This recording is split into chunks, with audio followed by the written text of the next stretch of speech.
শেষ জামানার সবচেয়ে ইম্পর্টেন্ট ক্যারেক্টার হচ্ছেন ঈসা আলাইহিস সালাম। শেষ জামানার যতগুলো চরিত্র আছে তার মধ্যে সবচেয়ে ইম্পর্টেন্ট চরিত্র হচ্ছে নবী ঈসা আলাইহিস সালাম। আরেকজন গুরুত্বপূর্ণ চরিত্র হচ্ছেন ইমামুল মাহদী। আরেকটা গুরুত্বপূর্ণ চরিত্র হচ্ছে মাসীহুদ দাজ্জাল।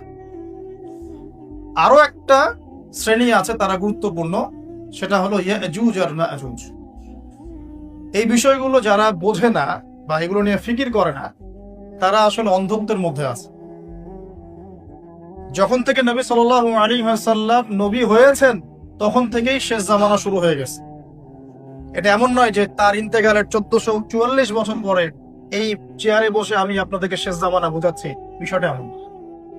নবী সাল্লাল্লাহু আলাইহি ওয়াসাল্লাম একটা হাদিসে বলেছেন তার ইন্তেকালের সাথে সাথেই কিয়ামতের সাইন শুরু হয়ে গেছে। তিনি নবী হয়েছেন সাথে সাথেই কিয়ামতের সাইন শুরু হয়ে গেছে।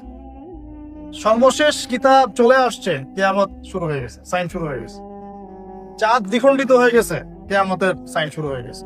এটা নতুন করে 1444 বছর পরে বলার কিছু নাই। যারা এখন 1444 বছর পরে মনে করে যে এগুলো নতুন নতুন শেষ জামানার আলোচনা বয়ান, এরা দাজ্জালের মতো এক চোখে অন্ধ। শেষ জামানার সবচেয়ে ইম্পর্টেন্ট ক্যারেক্টার হচ্ছেন ঈসা আলাইহিস সালাম। শেষ জামানার যতগুলো চরিত্র আছে তার মধ্যে সবচেয়ে ইম্পর্টেন্ট চরিত্র হচ্ছে নবী ঈসা আলাইহিস সালাম। আরেকজন গুরুত্বপূর্ণ চরিত্র হচ্ছেন ইমামুল মাহদী। আরেকটা গুরুত্বপূর্ণ চরিত্র হচ্ছে মাসীহুদ দাজ্জাল।